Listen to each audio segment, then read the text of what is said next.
Naranasan ko ang palaban na ako sa aking amo na halos dumagong dun na boses ko kaya sa kanya na para bang siya na ang nahiyang mag-utos sa akin. Kaya lang, na-realize ko namang mali akong magdabog at magtaas pa ng boses kung i-terminate ako. Dami ko pa namang tinutulungan at pinagkakagastusan.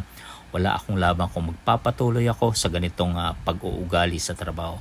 Baka wala pa akong makuhang benepisyo. Yung pa naman ang kadalasang inaasahan ng mga OFW lalo na sa Middle East. Yung separation pay kung tawagin sa Pilipinas. Naisip ko kung itutuloy ko pagiging palaban, palareklamo at palasagot ko baka tuluyan akong paiksitin ng amo ko na minsan nagbibingi-bingihan pa ako sa mga utos kaya naisip ko mag-day off muna ako para makapag-isip-isip ako.